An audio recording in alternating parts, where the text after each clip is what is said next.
Hoy se conoció, bueno, ayer en realidad, por el INDEC, lo que es la inflación, 3,2%, y sigue subiendo los alimentos. ¿Cómo ve esta situación económica? Porque hay un gran esfuerzo que está haciendo el Estado, por ejemplo, a través de la tarjeta alimentar, pero bueno, no terminamos de entender por qué siguen aumentando los alimentos.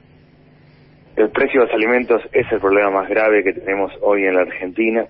A mi modo de ver hay varias razones. Una tiene que ver con el valor internacional de los alimentos, de los commodities, otros con la falta de acceso a crédito, pero para mí el tema central está en la intermediación. O sea, si el tambero saca el litro de leche a 25 pesos y termina la leche a 100 o 110 pesos en la góndola, en la intermediación realmente hay parte del problema.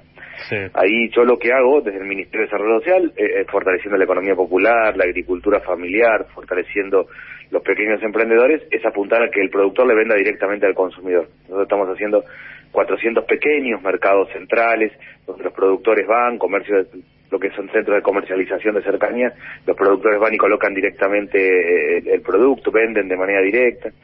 Armamos un sistema de crédito no bancario a tasa del 3% anual para que sean a máquinas de herramientas y, por ejemplo, los panaderos puedan acopiar harina, que es una de las dificultades que tienen. Y armamos lo que llamamos canasta ahorro, un esquema en donde finalmente hay 28 productos y la leche termina estando a 55 pesos, o el puré de tomate a 40, o el yogur a 65 pesos. Esa es una parte que lo que estoy haciendo yo. El Ministerio de Producción está haciendo algo que a mí me parece que hay que fortalecer, que es que 70 productos van a tener el precio directamente estampado en la etiqueta, que no va a haber debate, que va a quedar claro el precio, que va a estar estampado en la etiqueta y que va a estar a fin de año. Creo que eso hay que avanzarlo y que es una manera clara de tener un criterio respecto de dónde estamos parados, porque no solo hay un problema de precio de los alimentos, hay un problema de referencia, ¿no? Yo voy a un barrio, camino 20 metros, me agarra alguien de brazo y me dice, escúchame, esto acá sale 40, allá sale 90 y allá sale 260. Creo que estos, sobre todo esto de los 70 productos, va a ayudar a tener una referencia en un contexto donde sin dudas hay que hacer más políticas. Claro. Ahora hay un análisis político que hay un proceso de desestabilización. Uno piensa en la COPAL, sectores empresarios que cada vez que el Estado quiere intervenir pegan un grito en el cielo y están atentando contra el pueblo argentino. ¿Está ese análisis, Daniel?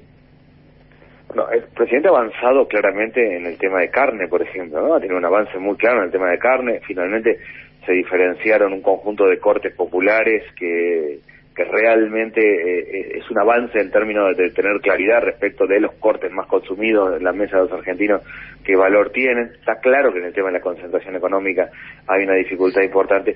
Yo creo que se va avanzando, que se van generando políticas públicas, que sin dudas hay mucho más para hacer, y además el INDEC mide en general los precios. Yo tengo el índice barrial de precios, yo mido solo los precios en los barrios específicamente, y ahí la inflación es mayor, o sea, ahí hay un problema más grave también.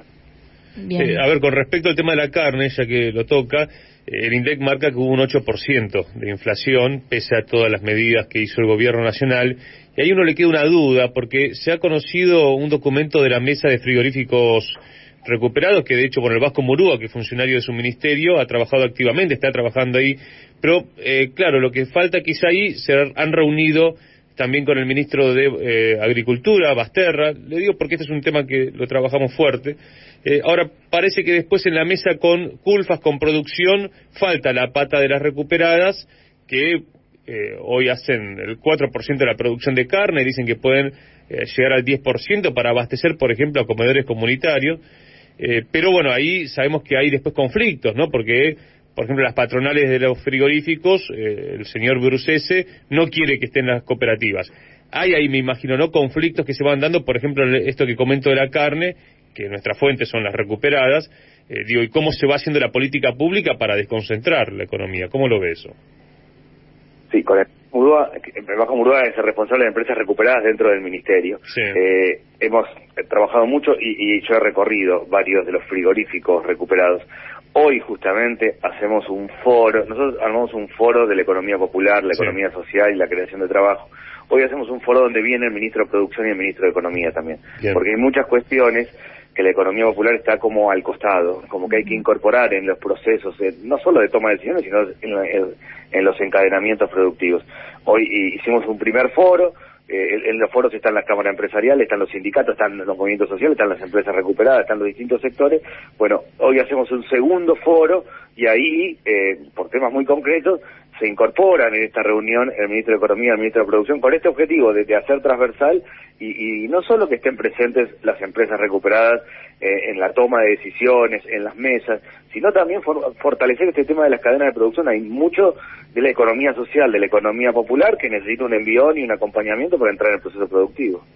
Eso que cuenta que va a ocurrir hoy es algo que vienen planteando los movimientos populares, que haya financiamiento para la economía popular, ¿no? Porque cuando uno va al sistema bancario, le dicen, bueno, ¿cuál es el patrimonio? Y ahí se acabó, no hay posibilidad de crédito. Es uno de los grandes desafíos, ¿no? Sí, hoy tenemos tres temas. El primero es el tema de crédito no bancario. Bien. Nosotros armamos un sistema de crédito no bancario a tasa del 3% anual, pero llegamos a 400.000 personas. Hay que llegar a 4 millones de personas. Se requiere un proceso mucho más amplio. En la práctica hoy, el más pobre o la empresa recuperada o el emprendedor que le hacía como puede termina tomando crédito en la financiera de la esquina hasta el 200% de interés anual. Sí. Y claramente el crédito es generador de pobreza, hoy termina complicando y tenemos un fenómeno de recrédito. Uno toma crédito en un lado, pasa a tomar crédito en otro, el recrédito como un fenómeno donde las personas y los pequeños productores viven endeudados. Ese es un tema central. El otro tema es generar ayudar a formar parte de las cadenas de producción y en eso, en reconocimiento a las cooperativas, a las empresas recuperadas, en la economía social, que tiene una situación distinta y que tiene que tener una situación fiscal y de acompañamiento del Estado distinto a otros sectores productivos. Una consulta esto de los créditos al 3% anual, ¿cómo sería, hasta qué montos se podría tomar?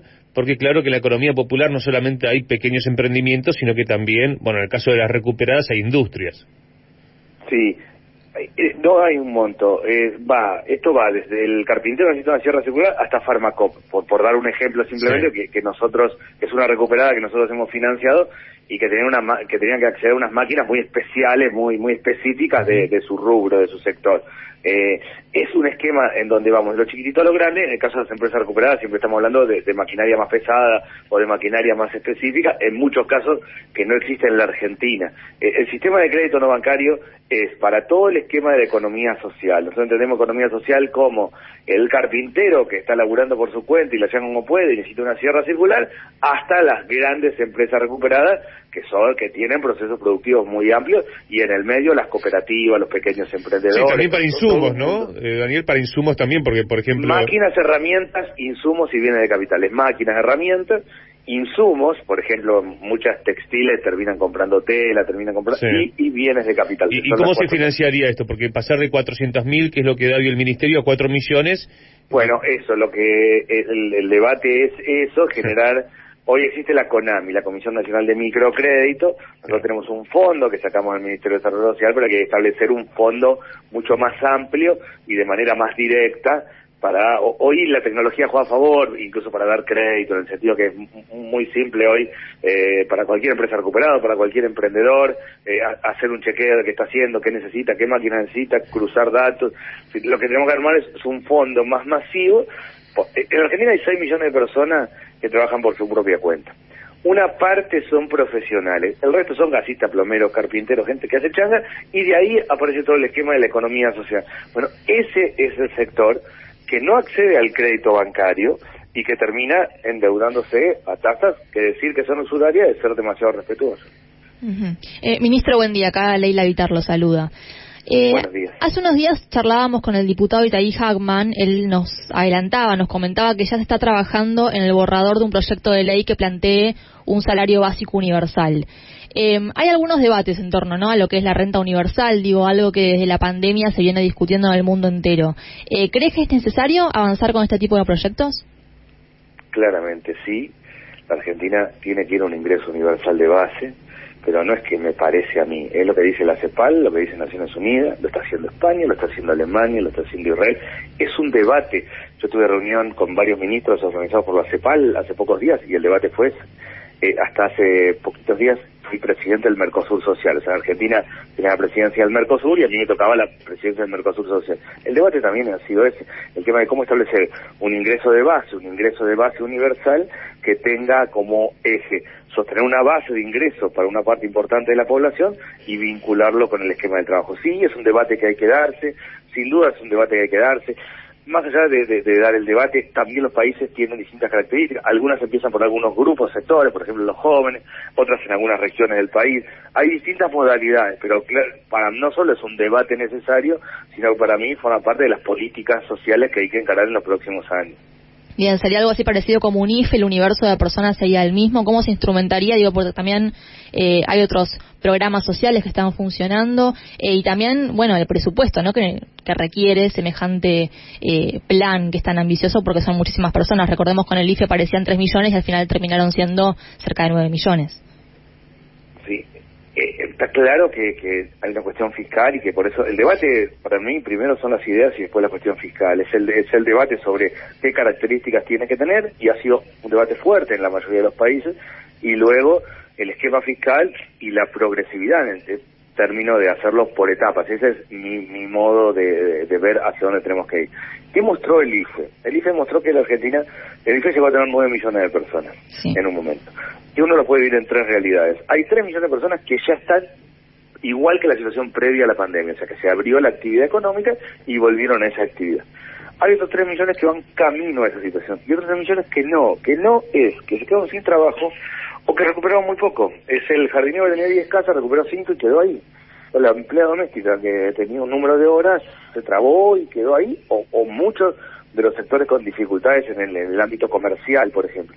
Bueno, esa base hay que tomarla como un criterio, a mi modo de ver, y el otro criterio que ya tenemos es el programa Potenciar Trabajo. El programa Potenciar Trabajo, hay 1 millón de personas hoy en el programa Potenciar Trabajo, cobran el 50% del salario mínimo y a partir de ahí se vinculan con sectores productivos. Esas referencias son referencias que ya existen en Argentina y hay que tomarlas como base para plantear este debate. Sin dudas, a mi modo de ver, es un debate necesario en la política social para adelante y es el debate que se va a dar en América Latina, no solo en Argentina.